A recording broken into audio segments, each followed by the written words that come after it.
무엇을 품고요? 열심을 품고 누구를 섬기라? 주를 섬기라.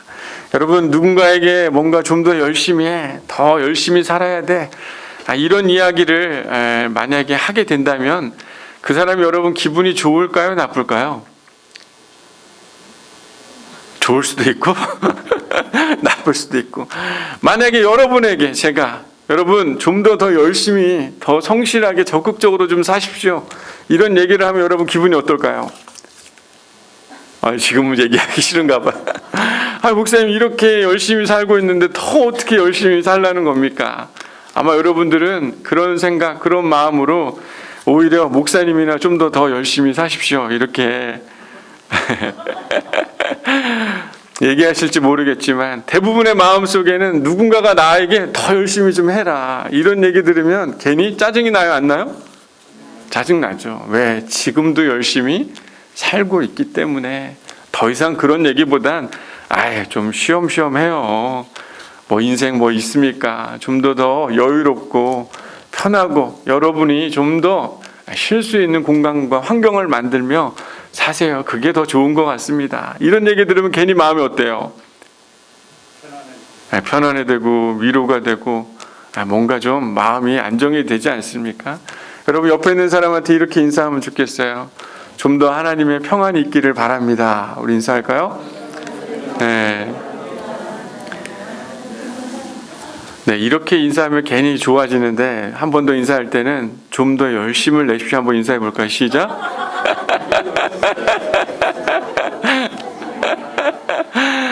웃으면서 괜히 얘기하게 되네요, 그죠? 여러분, 오늘 본문 우리 11절 말씀 한번 읽어보면 좋겠어요. 11절 한번 읽어볼까요? 시작. 부지런하여 게으르지 말고 열심을 품고 주를 섬기라. 여러분, 이 바울이 로마 교회를 향해 이 11절의 말씀을 하고 있습니다. 근데 참 재미난 건 이 세 개의 단어를 쓰고 있어요. 뭐라고 하고 있습니까? 부지런하고 또 게으르지 말고 또 열심을 품어라. 한 문장에 이 세 가지를 강조하면서 반복하고 있는 것들을 보여지고 있습니다. 아마 특별히 바울은 주를 섬기는 것에 절대 게으르지 말아야 된다.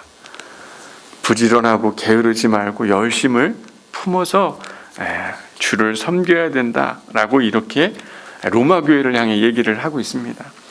여러분, 실제 바울이 이렇게 말하고 있는 이 이야기를 듣고 있는 로마 교인들이 여러분 열심이 없고 게으르고 나태해서 바울이 이런 이야기를 한 걸까요? 여러분, 어떨 것 같습니까? 실제 로마서의 서신서를 보면 아시겠지만 여러분, 로마서는 웬만한 신앙이 있는 사람들이 이 말씀을 들어야 이해가 되는 말씀이에요. 지금 시대를 살아가는 사람들도 이 로마서 말씀이 상당히 어렵다라고 느낄 만큼 신앙의 기초가 없는 사람들은 이 로마서의 말씀을 읽어도 잘 이해가 안 되고 상당히 관념적이고 어려운 이야기처럼 들려질 수 있습니다. 실제 이 로마서에 이 기록되어 있는 이 로마 교인들의 이 모습에 대해서 바울은 칭찬을 하고 있는 장면이 등장을 해요. 로마서 여러분 16장 19절 한번 읽어볼까요? 로마서 16장 19절의 이 말씀입니다. 우리 한 목소리로 한번 읽어보겠습니다. 로마서 16장 19절 말씀 시작. 너희의 순종함이 모든 사람에게 들리는지라. 그러므로 내가 너희로 말미암아 기뻐하노니 너희가 선한데 지혜롭고 악한데 미련하기를 원하노라. 이게 무슨 말입니까? 실제 이 로마에 있는 교회 교인들의 모습을 많은 사람들에게 들리는데 그들의 순종함이 들려졌다. 그러면서 바울이 너희의 모습을 내가 사람들한테 들었는데 기분이 상당히 좋다, 안 좋다? 좋다라고 이렇게 바울이 이야기를 하고 있습니다. 그러니까 결국에는 이 로마 교회의 성도들은 나름대로 실제 하나님을 섬기고 하나님을 사랑하는 일에 열심을 내고 있었던 사람들이었던 것 같아요. 여러분, 서신서들 중에요, 문안 인사가 나오는 서신서들이 많습니다. 끝에가 서자로 이렇게 될 때 이 서신서들이 많아요. 고린도전서 대부분 다 그렇죠. 서신서라는 뜻이지 않습니까? 문안 인사를 하는 내용들이 나오는데 다른 서신서들보다 로마서에 안부를 묻는 인사가 깊고 자세하게 기록이 되어 있습니다. 제일 많은 사람의 수가 등장을 하고 있다는 거예요. 그러니까 가장 부지런하고 게으르지 않고 열심을 품은 자들이 바로 로마 교회의 성도들이었다는 것은 바울을 알았기 때문에 너희의 이야기가 기뻤고, 또한 그 사람들의 이름을 다 부르며 그리스도의 평화가 너희 가운데 있기를 원한다 라고 바울이 인사를 하고 있습니다. 여러분, 이 11절의 이야기를 들으면서 로마 교회의 성도들은 마음이 어땠을까요? 잔소리로 들렸을까요? 아니면 뭔가 도전의 소리로 더 들렸을 것 같습니까? 여러분, 이 주마가편이라는 단어가 있더라고요. 이미 달리고 있는 말, 이미 열심히 하고 있는 사람에게는 더 격려와 기대가 향하는 법이지만, 멈춰있는 말과 열심히 부족한 사람에게는 이런 말을 잘 하지 않게 된다는 거예요. 왜냐하면 오히려 말하면 뭐가 되는 거예요? 잔소리가 되기 때고, 또한 역효과가 나기 때문에 오히려 멈춰있는 사람에게는 더 열심을 내라는 말이 소용이 없다라는 겁니다. 여러분, 오늘의 이 본문의 말씀이 여러분에게는 어떻게 다가옵니까? 여러분, 어릴 때 아마 리트머스 종이 실험을 해봤을 겁니다. 그죠? 그걸 담궈 놓으면 색깔이 바뀌어요, 안 바뀌어요? 바뀌죠. 마치 이 종이 실험처럼 우리들의 상태를 오늘의 말씀이 뭔가 보여주는 말씀일 수 있는 것이. 어젯밤에 제가 이렇게 설교를 이렇게 준비하면서 책상에 앉아 있는데 아들 우리 하준이가 와서 제 어깨를 막 주물러 주는 거예요. 그러면서 아빠 여기 책상에 앉지 말고 침대에 누우라는 겁니다. 그러면서 막 마사지 이렇게 서비스를 해주겠다고 하면서 막 마사지를 해주더라고요. 그러면서 제가 참 궁금했어요. 아들이 나를 어떻게 생각하는지. 하준아, 혹시 넌 아빠에 대해서 어떻게 생각하고 나를 어떻게 보고 있어? 이렇게 궁금해서 한번 물어봤습니다. 그랬더니 하준이가 이런 얘기를 하더라고요. 아빠는 내 얘기를 잘 들어주고 가끔은 좀 잔소리는 하지만 아빠를 존경하고 아빠를 대단하다라고 생각한다는 거예요. 마사지를 받으면서 제가 누워있는데 아들은 몰랐지만 눈물이 이렇게 흐르더라고요. 요즘에 제 자신을 보면서 어떤 마음이 들었냐면, 나는 왜 이렇게 부족한 게 많지? 왜 이렇게 나는 하나님 앞에 잘 준비가 되어 있지 않는 모습이 많지? 사람들을 만나면 만날수록 내 연약한 모습들이 드러나다 보니까 자꾸 내 모습이 사람들에게 덜 비춰졌으면 하는 모습으로 내 부족한 모습들을 요즘에 참 많이 발견하는 그런 시기였었어요. 그런데 이 아들의 이 한마디와 이 격려가 제 마음속에는 상당히 큰 위로가 되고 마음의 평안을 주더라고요. 저는 아들을 통해서 하나님의 은혜를 깨달았습니다. 하나님이 나를 바라보실 때도 이렇게 바라보고 계시고, 나 자신은 그렇게 나를 보지는 않지만 부족하다고 생각하지만 하나님이 나를 그렇게 바라보고 계시겠구나. 그러면서 제 마음속에 내가 나를 바라보는 시선이 아니라 누가 나를 바라보는 시선으로 바뀌는 거예요? 하나님이 나를 바라보는 시선으로 바뀌더라고요.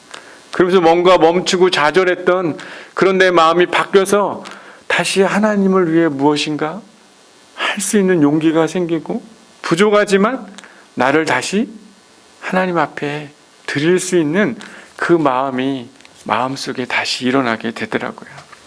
아마 바울이 이 열심을 품으라고 말하는 것은 우리의 열정과 열심을 의미하는 게 아니었습니다. 실제 여러분, 열심을 품고라는 이 단어는요, 이 헬라어로 퓨누마티 제온테스라는 헬라어를 쓰고 있어요. 이게 뭐냐면 직역해 보면 퓨뉴마라는 게 여러분 성령을 뜻하는 거거든요. 성령으로 끌어올라라 라는 게 바로 열심을 품고라는 단어입니다. 뭐라고요? 큰 목소리를 뭐라고요? 성령으로 끌어올라라. 열심을 품으라는 건 우리의 힘과 노력으로 뭔가 하려고 하는 의지가 아니라 하나님의 은혜를 통해서 성령께서 내 마음속에 끌어오르게 하는 그 마음을 품고 누구를 섬겨라? 주를 섬겨라. 요즘에 저는 진짜 하나님의 사랑에 얼마나 감사한지 모르겠어요. 생각만 하면, 찬양만 하면 마음속에 자꾸 눈물이 이렇게 맺혀지는지 모르겠습니다. 바울은 로마 교회 공동체에 뭔가 이전보다 더 뜨거운 열정, 새로운 결심, 뭔가 열심을 짜내는 그 이야기를 바울이 로마 교회에 한 것이 아니라 진정한 열심의 근원인 은혜를 회복하며 성령의 그 끌어올림을 통해서 너희 안에 그 은혜의 열심이 일어나기를 소망하는 마음을 바울이 이 서신서에 기록을 한 것이에요. 여러분, 데살로니가전서 5장 19절 성령을 소멸하지 말라. 아마 이 말씀 우리 너무나 잘 들어왔던 말씀일 겁니다. 여러분, 소멸이라는 건 불을 꺼트린다라는 그런 단어예요. 성령께서 우리 안에 일으키시는 그 거룩한 열정, 그 불씨를 꺼트리지 않고 장작을 공급하며 바람을 피우며 기름을 붓기도 하고 불을 끄지 않도록 최선을 다하는 것, 그것이 성령을 소멸하지 않게 하는 일이라는 것을 또한 바울이 데살로니가 교회에 이야기를 하고 있습니다. 여러분, 우리가 부족하고 연약한 자이지만 우리가 은혜 가운데 있으며 우리가 사랑받고 있다는 것을 여러분 어디서 어떻게 깨닫게 되는 겁니까? 결국엔 우리가 하나님의 말씀 앞에, 그분의 사랑 앞에 우리가 서게 될 때, 그때 우리가 하나님의 사랑을 받고 있다는 사실을 우리가 깊이 경험하게 될 때, 그 위로와 도우심이 우리 안에 있는 그 기도의 자리에 있기 시작할 때, 여전히 부족하지만 누군가의 위로를 받게 되는 성도의 교제를 통해서 우리는 다시 그 성령의 끌어오름을 우리가 경험하게 되는 것 아니겠어요? 여러분, 여러분의 성령의 그 끌어올리는 온도가 여러분 몇 도 정도 됩니까? 여러분, 물은 몇 도에서 끌어올라요? 여러분, 커피 마실 때 이 주전자 포트 누르면 물이 그냥 한순간에 끌어오릅니까? 어떻게 올라요? 다다다다다다 하다 어떻게 해요? 다다다다 하면서 어떻게 됩니까? 물이 보글보글보글 한순간에 오르는 게 아니라 이게 계속 자극을 받고 물이 온도로 데워지기 시작하면서 어느 지점에 이르면 어떻게 되는 거예요? 물이 팔팔 끓어오르며 우리가 좋아하는 커피를, 그 물을 타서 마시게 되는 것 아니겠어요? 여러분, 뭔가 기분이 안 좋고 식욕이 없을 때 며칠은 잘 안 먹을 수 있죠. 하지만 여러분, 다시 살기 위해서 우리는 먹습니까? 안 먹습니까? 먹죠. 찾아서 먹잖아요. 어떻게 해서든지 회복하려고 먹지 않습니까? 여러분, 그런데 우리는요, 어느 순간 이 성령의 이 끓어오르는 그 성령의 불씨를 꺼트린 지 너무나 오래되어서 이제는 그 성령의 불씨조차 내 마음과 내 삶에 없이 차가운 그런 삶을 살며 뭔가 열심을 내려 하니 자연스럽게 힘이 들고 어려워지고 뭘 해도 귀찮고 뭘 해도 소망이 없으니 그냥 하지 말아야지 라고 생각하는 게 우리들의 모습 아니겠어요? 여러분, 특별히 11절에 보면 열심을 품고 무엇을 하라고 기록하고 있습니까? 주를 섬기라. 여러분, 이 말은 바로 종으로서 주를 섬기라 라고 말하는 거예요. 내가 종이고 나의 주인이 누구라는 겁니까? 그 주님, 그 예수 그리스도, 하나님, 그 성령의 삼위일체 그 하나님을 의미하는 것 아니겠어요? 내가 인정받고 내가 높아지는 그런 섬김을 위한 최선의 삶이 아니라 일반 세상에서 하는 뭔가 나의 성공과 나만의 열심을 위해 살아가는 게 아니라 누구를 기억하며 누구를 높이며 살라고 말하고 있는 겁니까? 나를 위해 죽으신 그 예수 그리스도를 기억하며 그분을 위한 삶을 살아가라. 바울은 그런 삶을 멈추고 주인의 뜻을 알고 순종하며 주님의 말씀을 따라 살아가야 됨을 로마 교회 교인들에게 이야기하고 있는 것입니다. 여러분, 재미난 건 그렇게 주를 섬기며 주를 기억하며 주께서 우리 가운데 부으시는 은혜 가운데 살아가는 자들의 모습이 자연스럽게 나타나게 된다는 거예요.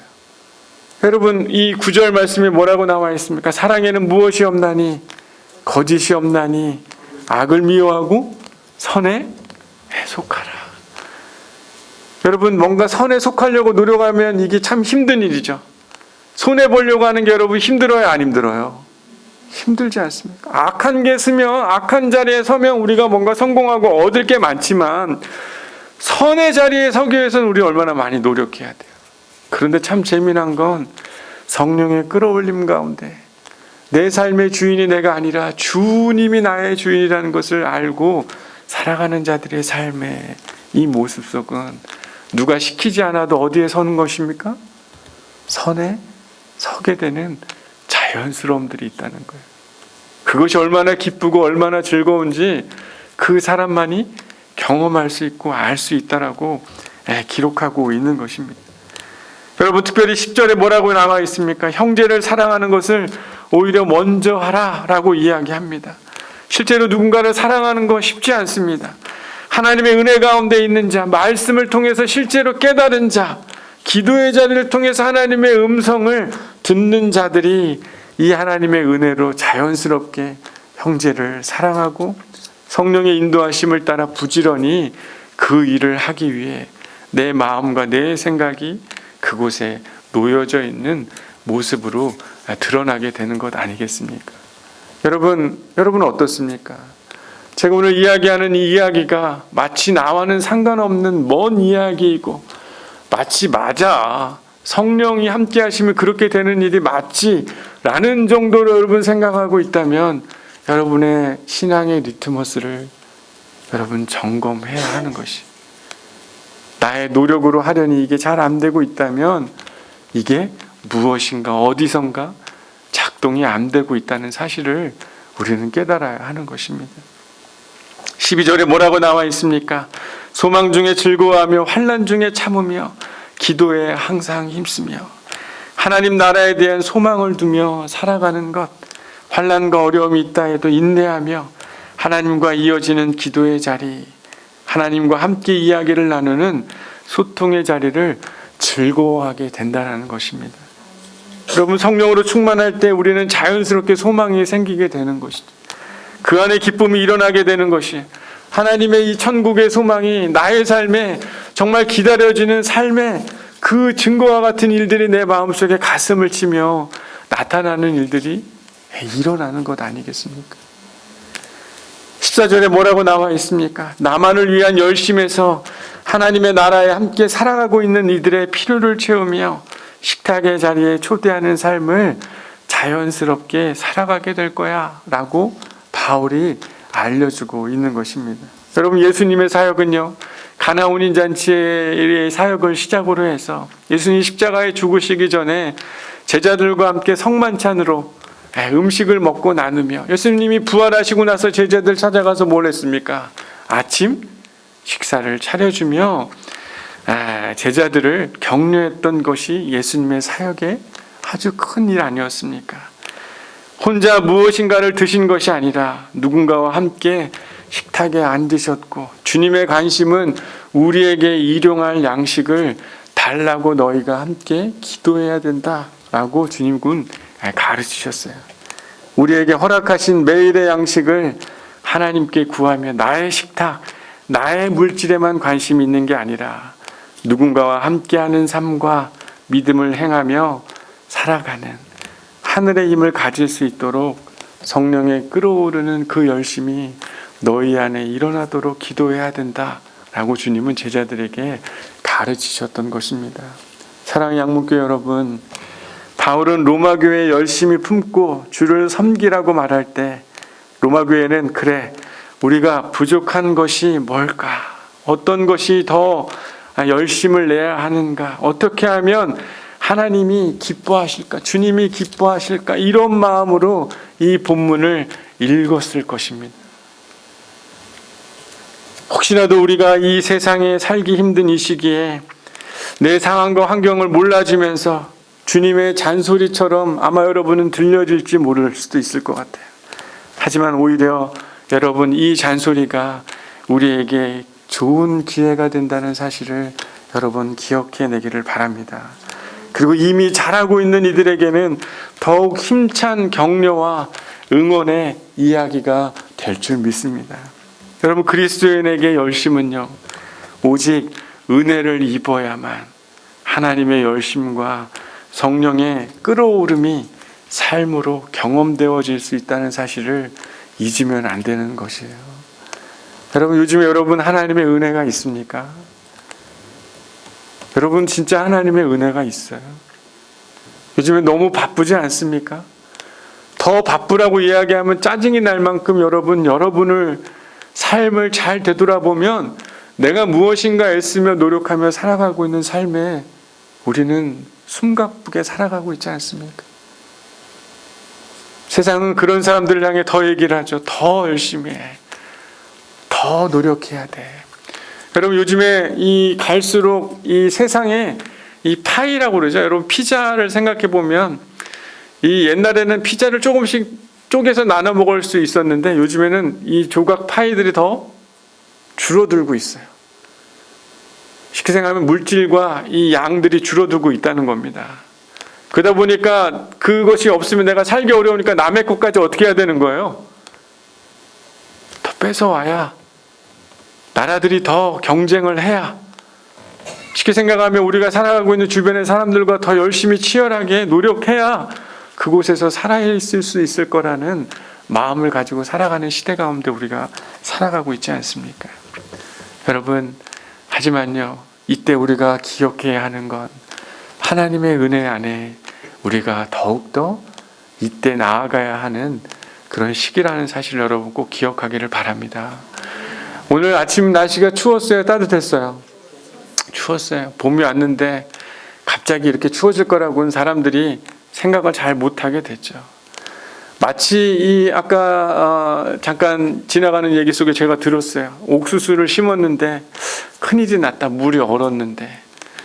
마치 나는 부지런해서 더 빠른 시기에 옥수수를 빨리 심었지만 결국에는 물이 얼 줄 알았어요, 몰랐어요?